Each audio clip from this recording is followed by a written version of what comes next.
প্রিয় দর্শক বন্ধুরা, টেকনিক্যাল গাইডেন্স বাংলাতে আপনাদেরকে স্বাগত জানাই। আজকের বিষয় হচ্ছে যে কিভাবে আপনারা পিএমজি দিশাতে আউটকাম ফর্ম ফিল আপ করবেন এবং ইমেল ভেরিফাইড করবেন। তো চলুন। তো প্রথমে আমি চলে যাব পিএমজি দিশা ওয়েবসাইটে। আমি এখানে টাইপ করব গুগলে যে PMG Disha. PMG Disha type করার পর সার্চ বটনে ক্লিক করলাম। সার্চ করার পর এখানে দুটো অপশন দেখি, candidate, direct candidate, click here আর লগ ইন। তো আমি এখানে লগ ইনে ক্লিক করব। তো লগ ইনে ক্লিক করার পর আমার এখানে user ID password already set হয়ে আছে। তো আমি ইউজার আইডি পাসওয়ার্ড সেট হয়ে আছে বলে আমি এখানে লগ ইন করে নেব। তো লগ ইন করার পর আমি ড্যাশবোর্ডে যাব। ড্যাশবোর্ডে গেলাম। ড্যাশবোর্ডে যাওয়ার পর আমি এখানে স্টুডেন্টে যাব।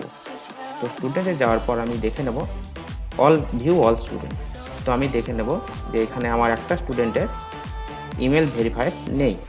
তো ইমেল ভেরিফাইডটা কীভাবে আমি করব? তো স্টুডেন্টের আইডি পাসওয়ার্ড দিয়ে আমি স্টুডেন্টের প্রোফাইলটা লগ ইন করে নেব।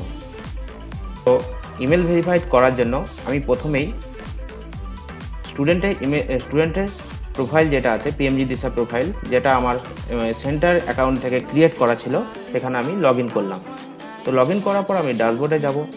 ড্যাশবোর্ডে গিয়ে আমি এখানে দেখব যে এখানে একটা ইমেল আছে যে goahead@pmgdisamail.in, এখানে একটা ইমেল আছে। তো এই ইমেল আইডিটাকে আমি কপি করব। কপি করার পর যে স্টুডেন্টের যে ইমেলটা আছে সেই ইমেলটা আমি লগ ইন করে নেব। তো আমি এখানে অলরেডি লগ ইন করে নিয়েছি। তো লগ ইন করে নেওয়ার পর আমি এখানে কম্পাস ইমেলে যাব। তো কম্পাস ইমেলে গিয়ে আমি এখানে মেল করব। তো কম্পাস ইমেলে গিয়ে আমি এখানে মেলটাকে পেস্ট করছি। তো goahead@pmgdisamail.in, এটাতে আমি পেস্ট করলাম। তো ভেরিফাই মাই ইমেল করে আমি সাবজেক্ট দেব। সাবজেক্ট দেওয়ার পর আমি মেসেজও আমি সেই সেম লিখব যে ভেরিফাই মাই ইমেল।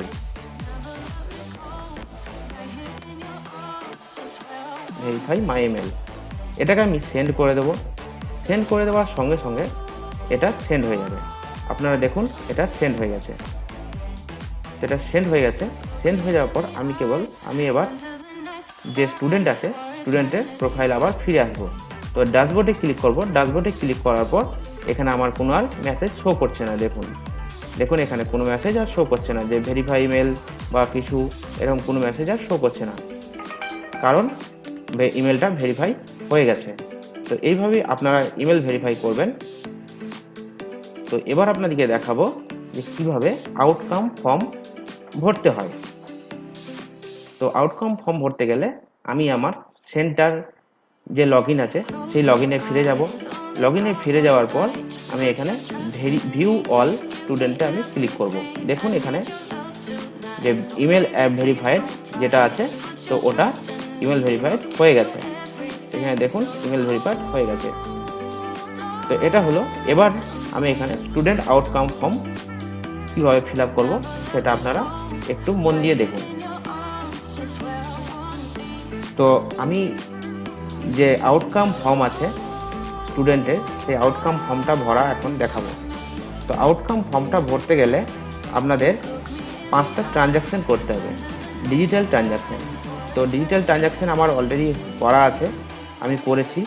তো আমি সেখানে এবার আমি আউটকাম ফর্মটা কীভাবে ভরবো দেখুন।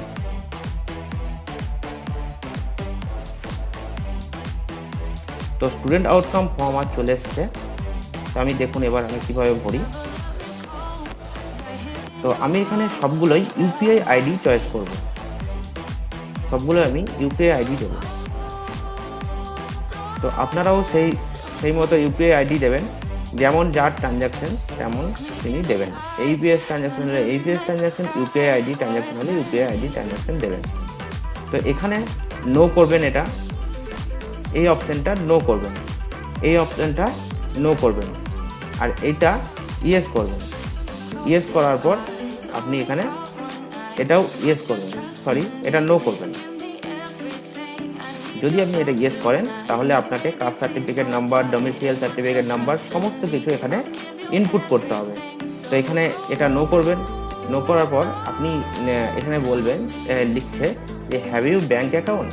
তো আপনি আপাতত এটা যদি ইয়েস করেন তাহলে যে স্টুডেন্ট আছে স্টুডেন্টের ব্যাঙ্ক অ্যাকাউন্ট নাম্বারটা এবং ব্যাঙ্ক নেমটা এখানে ইনপুট করতে হবে। যদি আপনি ব্যাঙ্ক অ্যাকাউন্ট বা অ্যাকাউন্ট হোল্ডারের নাম বা ব্যাঙ্ক নেম যদি আপনার না জানা থাকে তাহলে আপনি নো করবেন। তো এখানে ইন্স্যুরেন্স, যদি সেই স্টুডেন্টের কোনো ইন্স্যুরেন্স থাকে তাহলে এখানে ইয়েস করবেন, যদি না থাকে তাহলে নো করবেন। তো এখানে আমি যে আউটকাম ফর্ম যেটা ছিল তো সেটার আমি বসিয়ে দিই।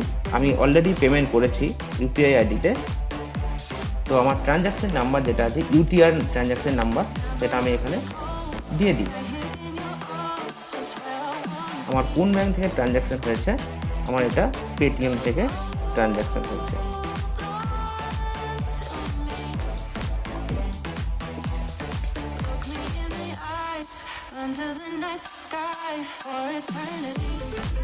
কবে ডেটে ট্রানজ্যাকশন হয়েছে আমার, এটা আমার ট্রানজ্যাকশন হচ্ছে 7 মার্চ। এখানে আমরা প্রথমে মাস লিখবো, তারপরে ডে লিখবো, তারপরে আমরা সাল দেব। তো সেই মতো আমি সেম টু সেম ইনপুট করে নিই। তো এখানে ইনপুট আমি করে নিই সেম টু সেম, আপনারাও দেখে দেখে same to same UTR number দিয়ে ইনপুটটা করে নেন। তারপরে নেক্সট আমি বলছি, আমি প্রথমে ইনপুট করে নিই। তো দেখুন আমি সবগুলো ইনপুট করে দিয়েছি। প্রথমে আমার পেটিএম ব্যাংক, তারপর আমার ব্যাংক অফ ইন্ডিয়া, তারপরে আমার পেটিএম, তারপরে আমার পেটিএম, তারপরে আমার ব্যাংক অফ ইন্ডিয়া। তো আমি এগুলো সব কিছু ভরে দিলাম। ভরার পরে আমি ওকে প্রেস করলাম। ওকে প্রেস করার পর আমি একবার রিফ্রেশ করব। রিফ্রেশ করলে দেখুন যে আমার student outcome form fill up হয়ে গেছে। দেখুন student outcome form fill up হয়ে গেছে। তো এই ছিল আজকের ভিডিও। তো আপনারা যদি এই ভিডিও দেখে স্যাটিসফাইড হতে পারেন, ভিডিও যদি ভালো লাগে তাহলে সাবস্ক্রাইব করুন, লাইক করুন, কমেন্ট করুন অ্যান্ড শেয়ার করুন। ধন্যবাদ।